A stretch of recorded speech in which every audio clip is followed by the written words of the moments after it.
I love the Old Testament because it portrays some very, very interesting characters. And today we hear about these really two particularly wretched characters, Ahab and Jezebel, husband and wife, match made in hell, not really in heaven. And Ahab was the king, and Jezebel was, she was a pagan who Ahab married for political purposes to maintain stability with some of the surrounding countryside. Used to happen a lot in medieval Europe, where the monarch of one land would marry a relative of the monarch of another land to ensure that they would maintain peace. You're not really going to go to war with your family-in-law, or maybe you will. But it was a fairly standard political maneuver. Ahab was not really profoundly evil, but Jezebel is. She is evil through and through. Jezebel set up this whole system of the paganization of Samaria, which was the northern kingdom of Israel, and it was her who introduced the worship of the god Baal, whose 450 prophets. Last week we heard that Elijah killed the 450 prophets after they were unable to produce any sign that their God existed.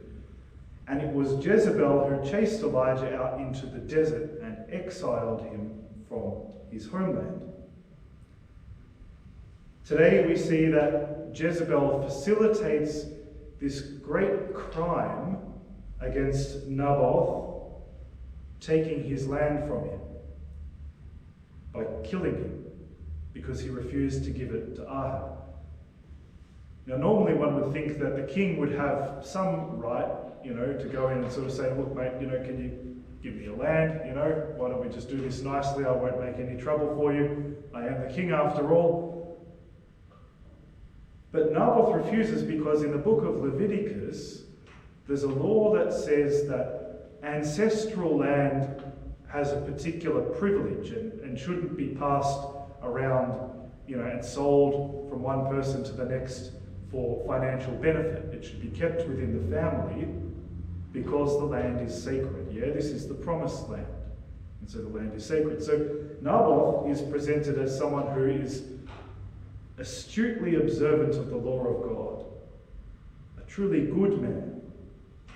And for doing good, because he does a good thing, Ahab is filled with resentment. Filled with resentment. As it says, he went home gloomy and out of temper. But it's Jezebel who actually does the deed. She sets up this great plot and scheme that has echoes of the way our Lord was put to death and has Naboth executed. Ahab, by contrast, I think is really just weak.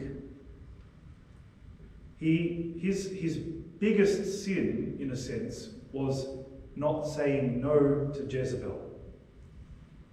I have no doubt that when she came in and saw him gloomy and out of temper, and he said to her what he wanted, and she left, giving him the inclination that she was going to help achieve this, I have no doubt that he knew exactly what she was going to do, because she had already chased Elijah away and set up all this whole system of worshipping pagan gods.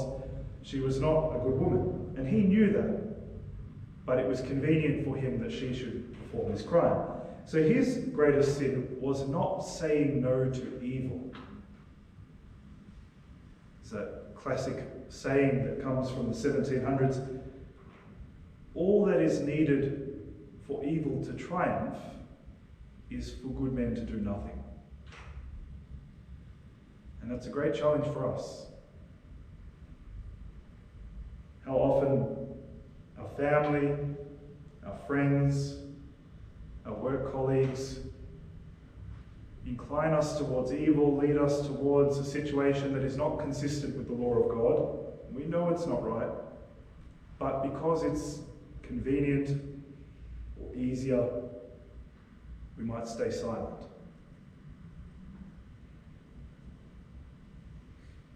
The bad example that Ahab gives us reminds us of the importance of saying no in the face of evil, so that good may flourish.